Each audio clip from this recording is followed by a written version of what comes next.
নমস্কার, দ্য ওয়ালে আপনাদের স্বাগত। আজকের বিষয় মির্জা ফখরুল ইসলাম আলমগীর। আপনারা ইতিমধ্যেই জেনেছেন যে বাংলাদেশ জাতীয়তাবাদী পার্টি বা বিএনপি তারা দলের প্রবীণ মহাসচিব মির্জা ফখরুল ইসলাম আলমগীরকে বাংলাদেশের পরবর্তী রাষ্ট্রপতি হিসেবে মনোনীত করেছে। 20 তারিখ অর্থাৎ 20 আগস্ট রাষ্ট্রপতি নির্বাচন হবে এবং বিএনপির যা সংখ্যাধিক্য আছে তাতে মির্জা ফখরুল ইসলাম আলমগীর 23তম রাষ্ট্রপতি হতে চলেছেন, এ নিয়ে কোনো সংশয় নেই। নির্বাচন হচ্ছে এটা অত্যন্ত ভালো একটা ইতিবাচক দিক, কারণ 1991 সালের পর বাংলাদেশে রাষ্ট্রপতি নির্বাচন হয়নি। রাষ্ট্রপতিরা মনোনীত হয়েছেন কোনো একটি দলের দ্বারা এবং সেই ব্যক্তি বিনা প্রতিদ্বন্দ্বিতায় নির্বাচিত হয়েছেন। অনেক দিন পরে এই যে নির্বাচন হচ্ছে, স্বভাবতই এটা বাংলাদেশের রাজনীতির জন্য একটা বা গণতান্ত্রিক প্রক্রিয়ার জন্য এটা একটা ইতিবাচক দিক। প্রতিদ্বন্দ্বী মির্জা ফখরুল ইসলাম আলমগীরের একমাত্র প্রতিদ্বন্দ্বী তিনি একজন বীর মুক্তিযোদ্ধা অলি আহমেদ। তিনি বাংলাদেশ লিবারেল ডেমোক্রেটিক পার্টির কর্ণধার এবং অবসরপ্রাপ্ত কর্নেল। তিনি মুক্তিযুদ্ধে জিয়াউর রহমান যে সেক্টরের দায়িত্বে ছিলেন সেই সেক্টরে তিনি জিয়াউর রহমানের অধীনে যুদ্ধ করেছেন এবং একটা সময় বিএনপির সঙ্গে যুক্ত ছিলেন অলি আহমেদ। দীর্ঘদিন তার সঙ্গে জিয়াউর রহমানের গভীর ঘনিষ্ঠতা ছিল।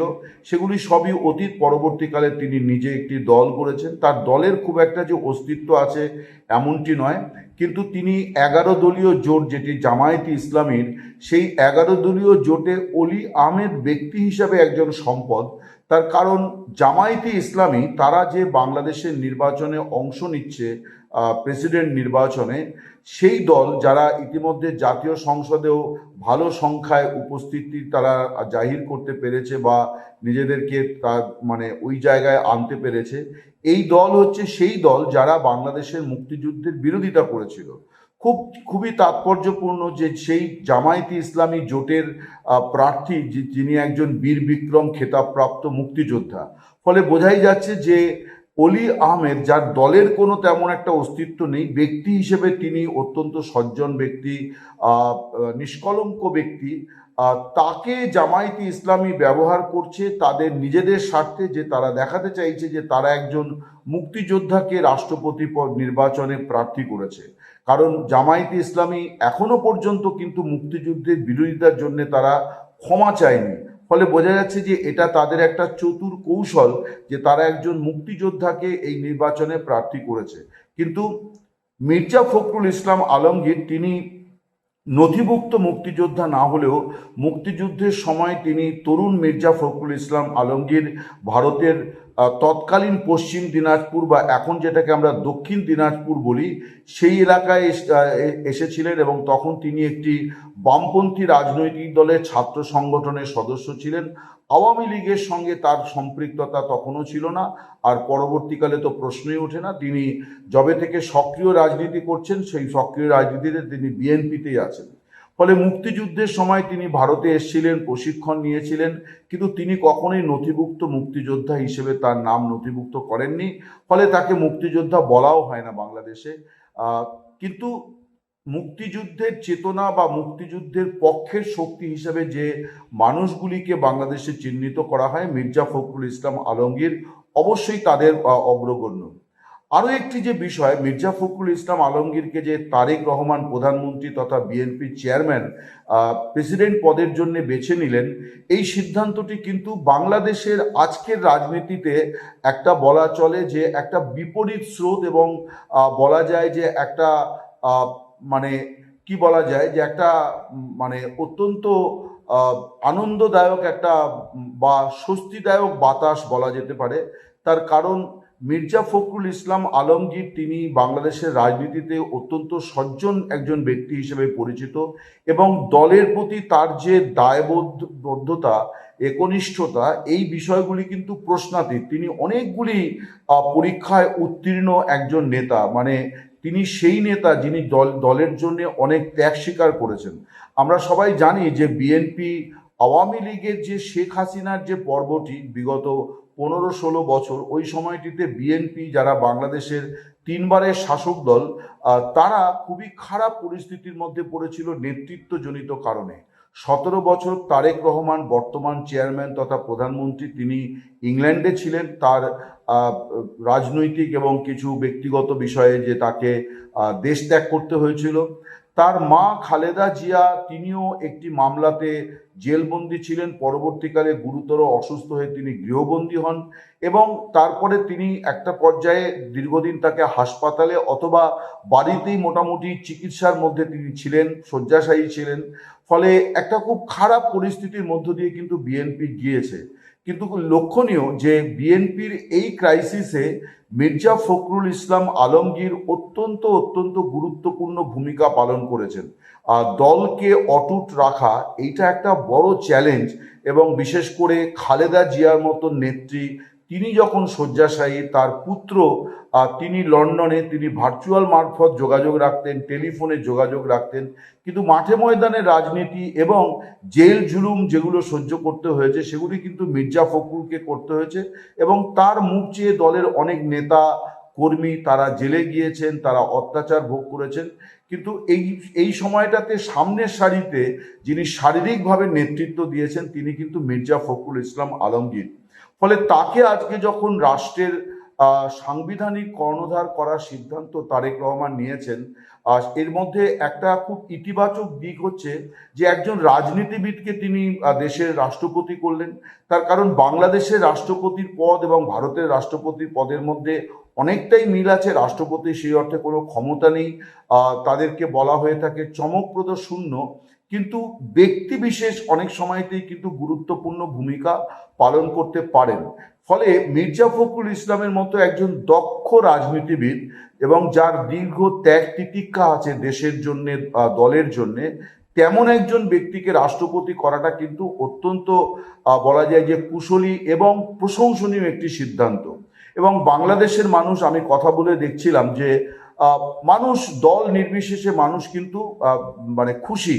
অনেক দিন পরে বাংলাদেশে একটি রাজনৈতিক দলের কোনো একটি সিদ্ধান্তকে কেন্দ্র করে আমি দেখলাম যে আওয়ামী লীগের যারা সমর্থক, যারা শেখ হাসিনার সমর্থক, কট্টর সমর্থক, তারাও কিন্তু মির্জা ফখরুল ইসলাম প্রেসিডেন্ট হচ্ছেন শুনে স্বস্তি প্রকাশ করেছেন যে না, একজন সজ্জন ভদ্রলোক এবং উনি এই পদের যোগ্য ব্যক্তি ছিলেন। তারেক রহমান যোগ্য ব্যক্তিকেই এই পদে বসালেন।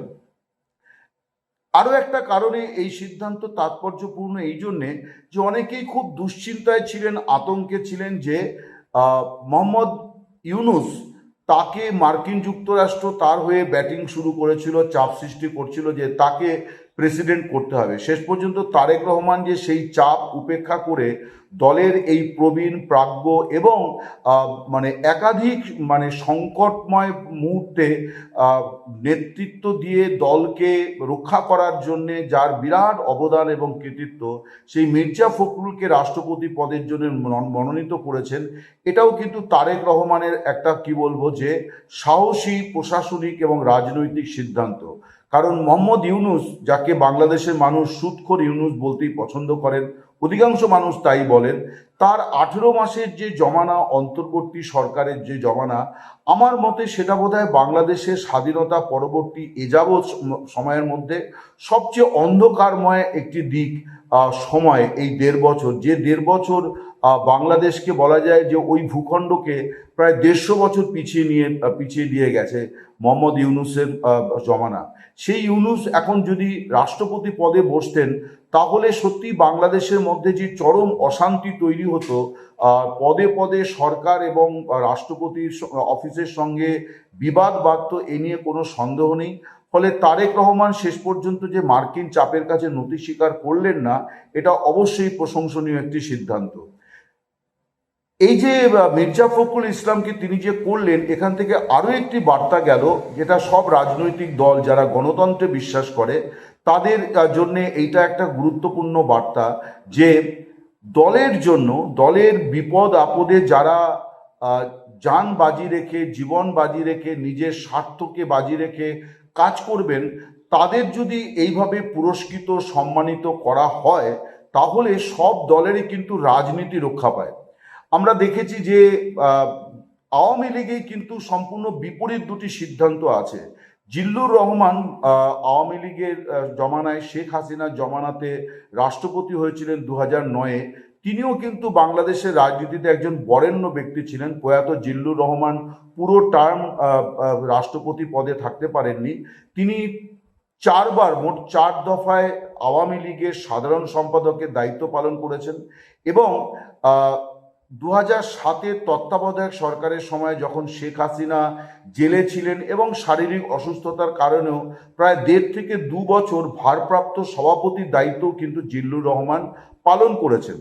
জিল্লুর রহমান এবং মির্জা ফখরুল ইসলাম আলমগীরের মধ্যে যেখানে মিল আছে, যদিও জিল্লুর রহমান রাজনীতিবিদ হিসেবে আরও বেশি ওজনদার ছিলেন, কিন্তু সাদৃশ্যের জায়গাটি হচ্ছে যে দুজনেই কিন্তু কেউই দলের এই যে পদে থাকার সুযোগ নিয়ে কোনো বেপথে চলার চেষ্টা করেননি। দলের অনুগত থাকার চেষ্টা করেছেন, নেতৃত্বের অনুগত থাকার চেষ্টা করেছেন এবং সবসময়ই লো প্রোফাইল মেনটেন করেছেন। অর্থাৎ তারা কখনোই এই পদ নিয়ে একটা যে মানে কি বলা যায় যে মানে ভারিক্কি চালে চলাফেরা বা ভারিক্কি চালে কথাবার্তা বলা বা একটা জমিদারি ফলানো, এই বিষয়টির কিন্তু তাদের মধ্যে নেই। বিএনপি শুধু নয়, আমি অন্যান্য দলের অনেক নেতা কর্মীর সঙ্গে কথা বলেছি।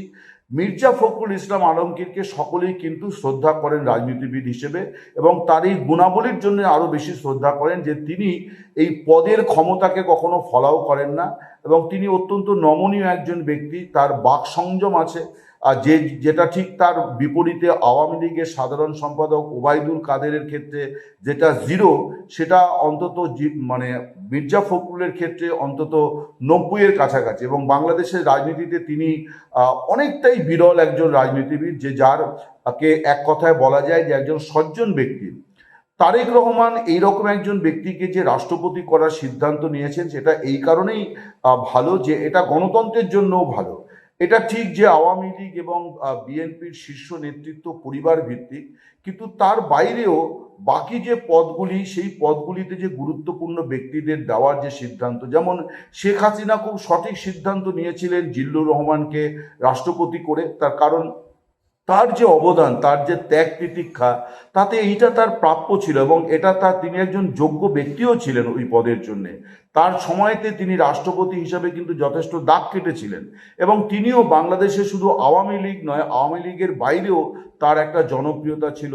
এবং আবার আমরা যদি মোহাম্মদ সাহাবুদ্দিনের রাষ্ট্রপতি হওয়ার বিষয়টি দেখি, তাহলে শেখ হাসিনা একেবারেই মানে কি বলা যায় যে তাদের পারিবারিক সিদ্ধান্ত। আমি পরবর্তীকালে শুনেছি যে এটা একেবারেই শেখ হাসিনার ব্যক্তিগত সিদ্ধান্ত ছিল না, পরিবারের কারো একজনের মানে ইচ্ছা রক্ষা করতে গিয়ে তিনি এই সিদ্ধান্ত নিয়েছিলেন। সেটা যাই হোক, যেভাবে সিদ্ধান্তটি তিনি নিয়েছিলেন, অর্থাৎ একদিন গণভবনে সবাইকে নেতৃবৃন্দকে ডাকলেন, তারা লক্ষ্য করলেন যে সেখানে একজন অপরিচিত ব্যক্তি আছেন। তিনি অনেকের সঙ্গে আলাপ পরিচয় করলেন যে তিনি দুদকের এক সময়কার মানে পদাধিকারী এবং তার আগে বিচারক ছিলেন, তার নাম মোহাম্মদ সাহাবুদ্দিন। তাকে নেত্রী ডেকে পাঠিয়েছেন। পরে শেখ হাসিনা এসে আওয়ামী লীগের নেতৃবৃন্দ, সাধারণ সম্পাদক ওবায়দুল কাদের সহ সকলের সঙ্গে আলাপ করিয়ে দেন মোহাম্মদ সাহাবুদ্দিনের। তারেক রহমান কিন্তু সেইটা করেননি। তারেক রহমানকে তার দলের যে স্থায়ী কমিটি, তারা দিন 10 আগে বলেছিল যে কে রাষ্ট্রপতি পদপ্রার্থী হবেন সেটা আপনি ঠিক করুন। শেখ হাসিনাকেও আওয়ামী লীগের তরফে তাই বলা হয়েছিল যে সভানেত্রী হিসেবে আপনি সিদ্ধান্ত নিন। কিন্তু শেখ হাসিনা সিদ্ধান্ত নিয়ে শুধুমাত্র প্রার্থীর সঙ্গে সবাইকে আলাপ করিয়ে দিয়েছিলেন।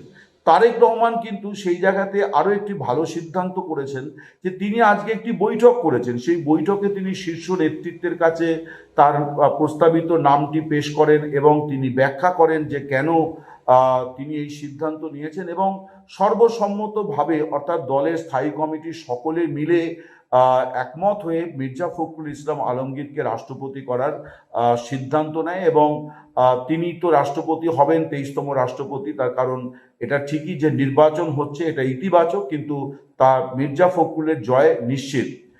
মির্জা ফখরুলের আরও যে বিষয়গুলি অনেকেরই নজরের পড়েছে, যে প্রতিবেশী দেশগুলির সঙ্গে সম্পর্কের ক্ষেত্রেও কিন্তু তিনি কখনোই খুব বেশি মানে গলাবাজি করার মানে সংস্কৃতিতে বিশ্বাস করেননি। কখনোই তিনি ভারত বিরোধিতা, বাংলাদেশের রাজনীতি করতে গেলে পরে ভারতের নানান ইস্যুতে প্রতিক্রিয়া দিতে হয়, ভারত বিরোধিতার একটা স্বাভাবিক প্রবণতা বাংলাদেশের মানুষের মধ্যে আছে। কিন্তু তারপরেও মির্জা ফখরুল ইসলাম আলমগীর তিনি কিন্তু একটা সংযম রক্ষা করে এবং একটা সীমার মধ্যে নিজেকে সবসময় রাখার চেষ্টা করেছেন। ভারতের সমালোচনা করেছেন। দ্য ওয়ালের একটি ইন্টারভিউ তিনি দিয়েছিলেন জাতীয় সংসদ নির্বাচনের আগে। আমারই সৌভাগ্য হয়েছিল সেই নির্বাচনটি তিনি টেলিফোনে দিয়েছিলেন ইন্টারভিউটি। সেখানে তিনি কিন্তু খুব সুন্দর একটি কথা বলেছিলেন যে অতীতের ভুলভ্রান্তি থেকে শিক্ষা নিয়ে আমাদের দুই দেশের নেতৃত্বকেই নতুন করে সম্পর্কের উন্নত করার জন্য চেষ্টা চালাতে হবে। এই কথাটির মধ্যে একটা অ্যাডমিশন ছিল যে অতীতে ভুল শুধু ভারত করেনি, বাংলাদেশের তরফেও কিছু হয়ে থাকতে পারে।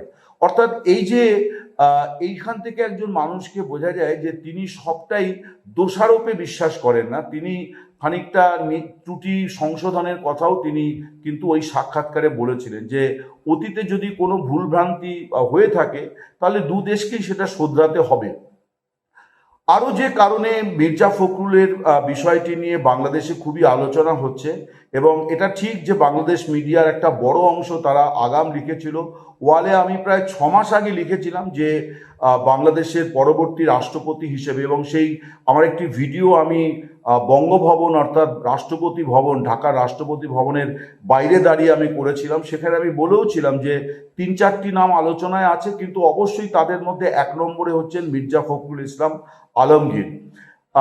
একটা কথা বিএনপির অভ্যন্তরে আছে যে তিনি রাষ্ট্রপতি ভবনে চলে গেলে পরে দলের বিভিন্ন ক্রাইসিসে মানে কিভাবে সামাল দেওয়া হবে। আমার ধারণা তারেক রহমান সেই বিষয়টিও ভাবনা চিন্তা করেছেন। এটাও ঠিক যে একজন ব্যক্তির ওপর নির্ভর করে তো দল চলে না। ফলে এই যে তাকে যে রাষ্ট্রপতি করা হলো, মানে মনোনীত করা হলো, এটা একটা ভালো দিক যে রাজনীতিতে এই ধরনের স্বীকৃতির প্রয়োজন আছে এবং এতে রাজনীতি কিন্তু পরিশুদ্ধ হয়।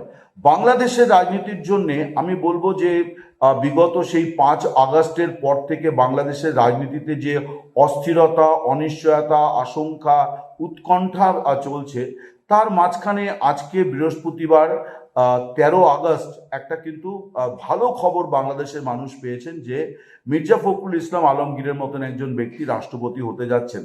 আমি বাংলাদেশে যারা সংখ্যালঘু সংগঠনগুলিতে যারা নেতৃত্ব আছেন তাদের সঙ্গেও কিন্তু বিভিন্ন সময় কথা প্রসঙ্গে আমি দেখেছি যে তাদেরও মির্জা ফখরুল ইসলামের প্রতি তাদের একটা সমর্থন আছে, বা তারা তাকে খুব গ্রহণ করেন যে এই ব্যক্তি বাকি বিএনপির অনেক নেতাদের থেকে তুলনামূলকভাবে ভালো, এবং সংখ্যালঘুদের বিষয়টি সম্পর্কেও তিনি অত্যন্ত, তার মধ্যে একটা সমবেদনা আছে। তার যে নির্বাচনী কেন্দ্র সেই ঠাকুরগাঁওতেও ভালো সংখ্যায় সংখ্যালঘুরা আছেন এবং তারা জাতীয় সংসদ নির্বাচনে তাকে নির্বাচিতও করেছেন।